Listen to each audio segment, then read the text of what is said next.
एक बड़ा ही धनवान आदमी एक गांव में रहता था। जैसे कि ज्यादातर पैसे वालों को होता है, इस धनवान सेठ को भी अपने पैसों का घमंड था। वो जिस गांव में रहता था वहां पर ज्यादातर लोग किसान थे। इन सभी किसानों के पास जितनी जमीन थी उससे कई गुना ज्यादा जमीन इस सेठ के पास थी।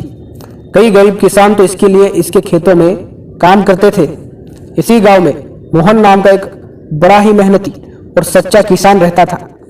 मोहन का परिवार थोड़ा बड़ा था।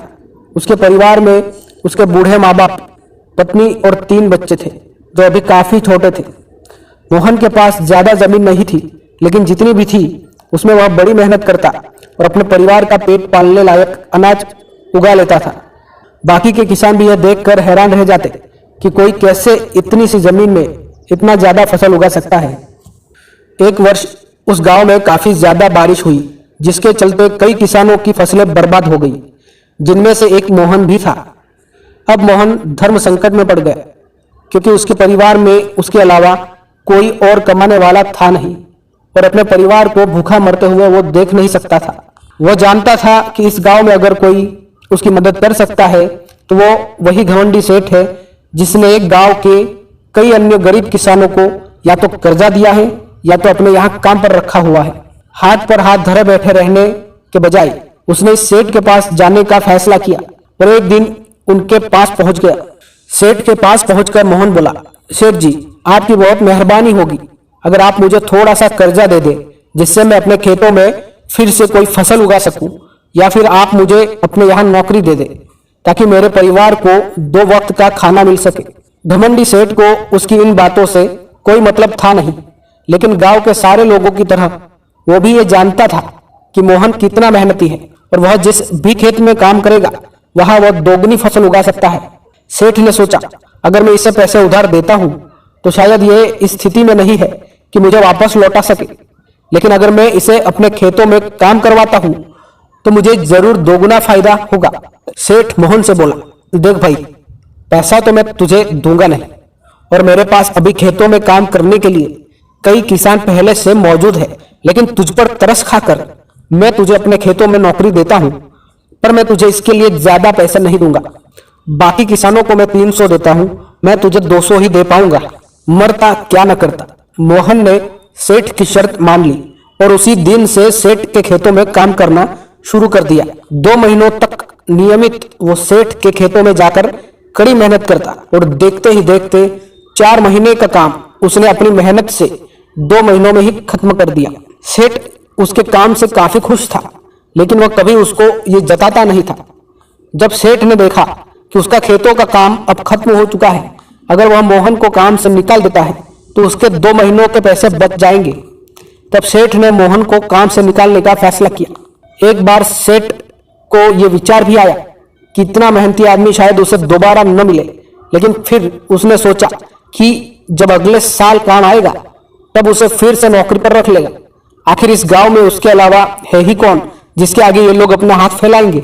एक दिन सेठ ने मोहन को अपने पास बुलाकर उसको उस दिन का पैसा दिया और साथ में यह भी कहा, अब मेरे पास तुम्हारे लिए कोई काम नहीं बचा है, जब मेरे पास काम आएगा तो मैं तुम्हें बुला लूंगा।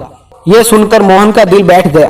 पिछले 2 महीनों से कम ही सही उसके बच्चों और परिवार के पेट में अन्न का दाना जा तो रहा था, अब वो क्या करेगा, यही सोचकर उसकी आंखों से आंसू निकल आए। मोहन ने सेठ के पैर पकड़ लिए और गिड़गिड़ाने लगा, सेठ जी, मुझे इस काम की बहुत जरूरत है, मुझे मत निकालिए। अपने मतलब से मतलब रखने वाला सेठ टस से मस ना हुआ। उसने खरी खोटी सुनाकर मोहन को वहां से चलता कर दिया और मन ही मन 2 महीनों की तनख्वाह बचने से खुश होने लगा।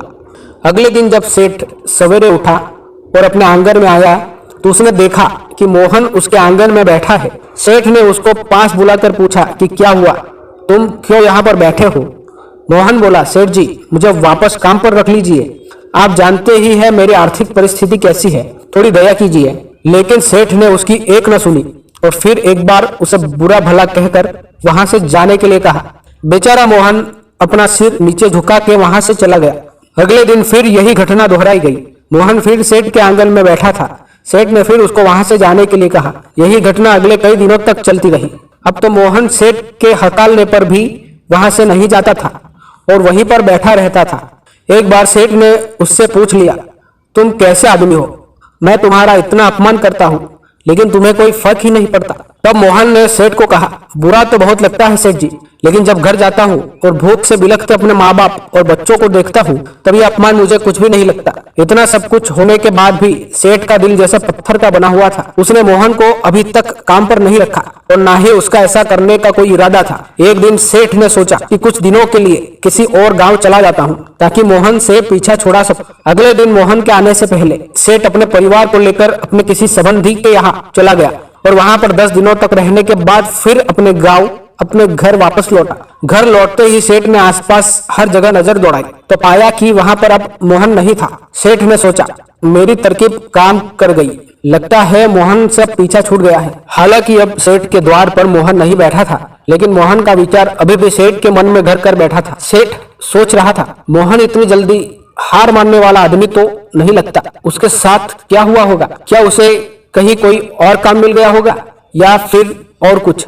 इन विचारों ने सेठ को बेचैन कर दिया और आखिरकार सेठ को मोहन की खबर लेने के लिए गांव में जाना पड़ा। सेठ को मोहन का पता नहीं मालूम था, इसलिए अड़ोस पड़ोस के अन्य किसानों से पूछने पर पता चला कि मोहन घायल हो चुका है और अपने घर पर आराम कर रहा है। सेठ ने जब उसके घायल होने का कारण लोगों से पूछा तो सेठ को पता चला कि जब सेठ अपना घर छोड़कर किसी और गांव में गया था तब बंद घर देखकर कुछ चोर उसके यहाँ चोरी करने आए थे, जिनको रोकने की कोशिश करते हुए हाथापाई में मोहन चोटिल हो गया था। ये सब जानने के बाद सेठ का पत्थर का दिल भी अब मोम की तरह पिघल गया। सेठ को अपने किए पर पछतावा होने लगा। सेठ ने अपने आप को याद दिलाया कि कैसे उसने एक शरीफ और सच्चे आदमी को ज्यादा काम करवा कर भी उसको पूरा पैसा नहीं दिया और जिसको गले से लगाना चाहिए था उसे ठोकर मारकर भगाता रहा। सेठ मोहन का घर का पता पूछकर उसके घर पहुंचा तो देखा कि मोहन के घर की हालत बहुत खराब है। उसका परिवार भूख से बेहाल है और वह खुद अपने हाथ पैर पर चोट के साथ एक खाट पे पड़ा हुआ है। यह दृश्य देखकर सेठ की आंखों से आंसू बह निकले। सेठ ने मोहन के पास जाकर उससे सच्चे दिल से माफी मांगी, उसको उसकी मेहनत के पैसे दिए, उसका इलाज करवाया और उसको हमेशा के लिए अपने यहाँ काम पर रख लिया। दोस्तों, इस खूबसूरत कहानी से हमें कई पाठ सीखने के लिए मिलते हैं। पहला पाठ, अगर भगवान ने हमें दूसरों से बेहतर जिंदगी दी है तो हमें उसका फायदा नहीं उठाना चाहिए और हो सके तो जरूरतमंदों की जिंदगी में भी सुधार करने की कोशिश करनी चाहिए। दूसरा पाठ, कठिन से कठिन समय में ईमानदारी और सच्चाई का साथ कभी नहीं छोड़ना चाहिए। हाँ, ये मार्ग बड़ा कठिन है लेकिन इसकी मंजिल तक आदमी जरूर पहुंचता है और उसका फल भी अच्छा ही मिलता है। तीसरा पाठ, जब तक हम अपने बारे में सोचना बंद नहीं करते तब तक हम दूसरे के बारे में सोच नहीं सकते और उसका दर्द नहीं समझ सकते। किसी ने खूब कहा है, खुद के लिए जिया तो क्या जिया, दूसरों के लिए जीना ही जिंदगी है। दोस्तों, कहानी कैसी लगी? अच्छी लगी तो लाइक और कमेंट कीजिए।